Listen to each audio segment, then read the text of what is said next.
ፋኖ ብቻ ደስታ ነው ለዚህ መንግስት። አንድኑ ሌሎችን እናስተባብርና አናቱን እንበል። ሳይገባው ዝም ብሎ መደመር ይላል ጀዝባ። ምን እንደሆነ መደመር እንኳን አያውቅ።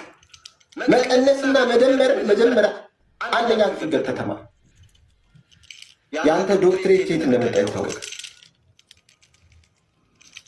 መደመር ማለት አንዱ ብሔር ካንዱ ብሔር ጋር መደመር፣ ሌሎቹን ማስተባበር፣ አንዱ ሲነካ ዝም አለ ማለት አንድ ዘር ላይ ያነጣጠለ ስርዓት ነው። ይህ መንግስት ደግሞ እንደምታየው እየተሾመ ያለው አስተዳደር እየሆነ ያለው በየቦታና በየቀበሌው በየሰዓቱ በየአካባቢው ኢቭን በየሰፈሩ ያሉ ጥበቃና ሴፍትኔት ሳይቀሩ ኦሮሞዎች ብቻ። ይሄ መደመር ነው ወይስ መቀነስ? ምንድን ነው መደመር? ሳይገባው እንዴት መደመር ይላል ሰው? ብልጽግና ምንድን ነው? ብልጽግና እኮ ትልቅ ሀሳብ ነው። ማበልጸግ ማለት ነው። ብሔርን እየመረጡ ማበልጸግ ነው። ብሔርን እየመረጡ ማሰራት ማበልጸግ ነው።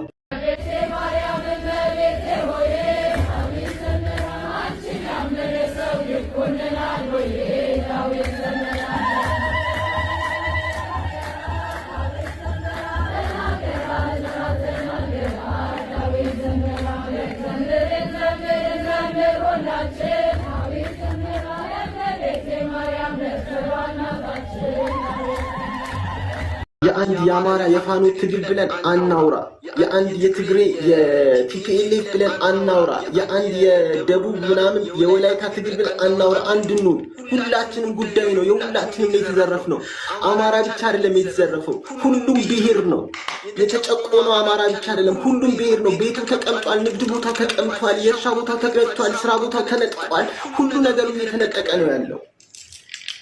አሁን ደግሞ ስልጣንህ እየተነጠቀ ነው። ሁሉ ቦታ ስልጣኖች በቀበሌ በጎጥ በአካባቢ በክፍለ ከተማ በኢትዮጵያ ክፍል ውስጥ ሁሉ በሚኒስቴር በምና እያንዳንዱ እነሱ ሆነዋል። ከፖሊስ እስከ ሚኒስቴር ከቀበሌ ከጎጥ እስከ ላይ ድረስ ያሉት በሙሉ that's why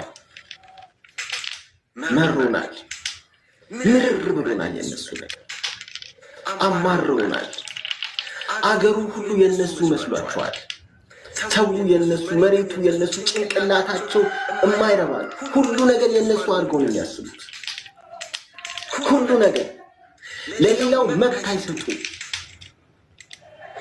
እንኳን መብት እንዲያወራ እንኳን ነፃነት አይሰጡ። እኛ ብቻ ኦሮሞ ነን፣ ኢትዮጵያን ኦሮሞ ነን የሚል የማይረባ ጭቃ አስተሳሰብ ነው ያላቸው። 86 ብሔርን ጨፍልቀው ራሳቸውን ብቻ ላይ የመስቀል